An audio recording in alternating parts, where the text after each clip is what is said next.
라헬이 요셉을 낳았을 때에 야곱이 라반에게 이르되 나를 보내어 내 고향 나의 땅으로 가게 하시되 내가 외삼촌에게서 일하고 얻은 처자를 내게 주시어 나로 가게 하소서. 내가 외삼촌에게 한 일은 외삼촌이 아시나이다. 라반이 그에게 이르되 여호와께서 너로 말미암아 내게 복 주신 줄을 내가 깨달았노니 내가 나를 사랑스럽게 여기거든 그대로 있으라. 또 이르되 내 품삯을 정하라.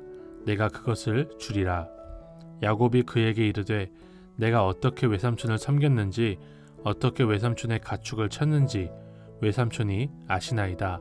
내가 오기 전에는 외삼촌의 소유가 적더니 번성하여 때를 이루었으니 내 발이 이르는 곳마다 여호와께서 외삼촌에게 복을 주셨나이다.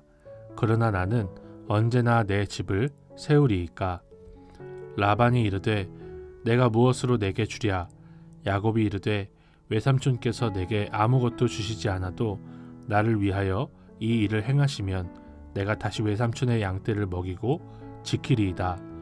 오늘 내가 외삼촌의 양떼에 두루 다니며 그 양 중에 아롱진 것과 점 있는 것과 검은 것을 가려내며 또 염소 중에서 점 있는 것과 아롱진 것을 가려내리니 이 같은 것이 내 품삯이 되리이다. 후일에 외삼촌께서 오셔서 내 품삯을 조사하실 때에 나의 의가 내 대답이 되리이다. 내게 혹시 염소 중 아롱지지 아니한 것이나 점이 없는 것이나 양 중에 검지 아니한 것이 있거든 다 도둑질한 것으로 인정하소서. 라반이 이르되 내가 내 말대로 하리라 하고 그날에 그가 순염소 중 얼룩 무늬 있는 것과 점 있는 것을 가리고 암염소 중 흰 바탕에 아롱진 것과 점 있는 것을 가리고 양 중에 검은 것들을 가려 자기 아들들의 손에 맡기고 자기와 야곱의 사이를 사흘길이 뜨게 하였고 야곱은 라반의 남은 양떼를 치니라. 야곱이 버드나무와 살구나무와 신풍나무의 푸른 가지를 가져다가 그것들의 껍질을 벗겨 흰 무늬를 내고 그 껍질 벗긴 가지를 양떼가 와서 먹는 개천의 물 구유에 세워 양떼를 향하게 하매 그 떼가 물을 먹으러 올 때에 새끼를 베니 가지 앞에서 새끼를 뱀으로 얼룩얼룩한 것과 점이 있고 아롱진 것을 낳은지라.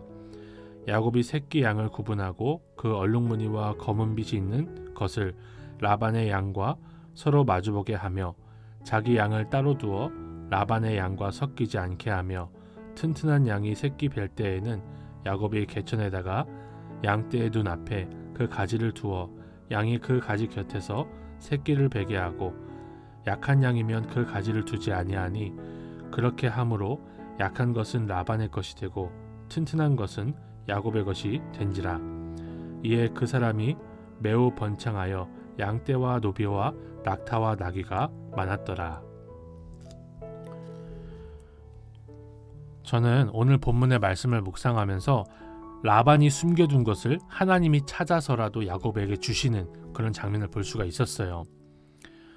야곱이 라반에게 이 점박이 아롱진 그런 무늬 있는 양과 염소를 자기가 가져가겠다라고 얘기를 하자마자 이 라반이 자기 아들들에게 그런 녀석들만 따로 모아서 멀리 떼어놓습니다. 그리고 나서 야곱은 라반의 남은 양떼를 쳤다고 해요.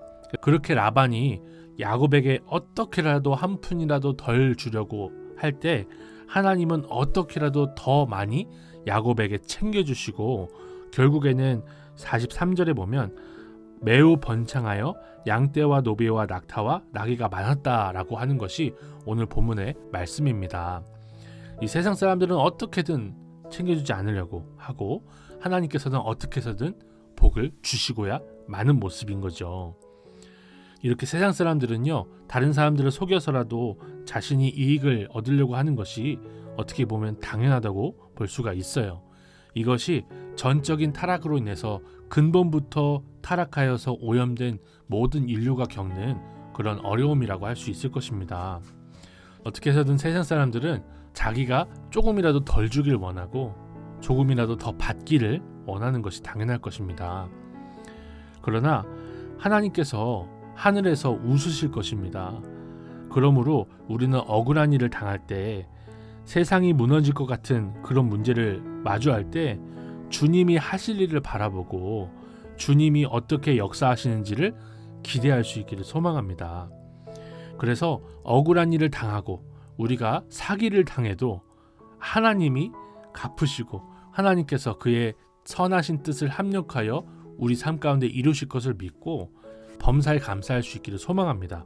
저는 이미 본문의 말씀을 묵상하면서 그렇게 적용해 보았습니다. 또 우리가 믿음에 대해서 생각해 보았으면 좋겠는데요. 저는 라반이 이야기한 것이 참 의아했습니다. 라반이 이렇게 이야기를 해서 굉장히 믿음이 있어 보이거든요. 여호와께서 너로 말미암아 내게 복 주신 줄을 내가 깨달았노니 라고 얘기를 해요. 믿음이 있어 보입니다. 이렇게 여호와께서 하신 일들에 대해서는 인정을 하긴 하지만 결국에는 하나님이 야곱과 함께 하시니 하나님을 두려워해야 될 텐데 하나님을 두려워하지 않습니다. 저는 이 말씀을 묵상하면서 진짜 믿음은 하나님이 하신 일들을 인정하는 것뿐만 아니라 그 하나님을 두려워할 수 있어야 된다, 경외할 수 있어야 된다라고 생각을 해보았어요. 경외가 없는 믿음은 믿음이 아니다라고 생각을 해보았습니다. 이렇게 믿음은 상황에 대한 인정을 넘어서 하나님을 두려워하며 주님의 심판 앞에 나의 죄를 회개하고 무릎 꿇는 것이라는 것을 생각해 볼 수 있었어요. 하나님을 경외하는 인생, 하나님을 두려워하는 인생 살기 원합니다.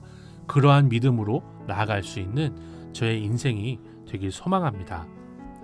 하나님 아버지, 속이고 숨기며 빼앗는 라반에게서 야곱을 지키시는 주님을 우리가 믿고 우리에게 속이고 숨기며 빼앗는 사람들 때문에 우리가 낙심하지 말게 하옵소서. 하나님이 어떻게 되찾아 주실지를 기대하는 우리가 되게 하옵소서. 오직 하나님만 경외하는 우리가 되게 하옵소서. 예수님의 이름으로 기도드립니다. 아멘.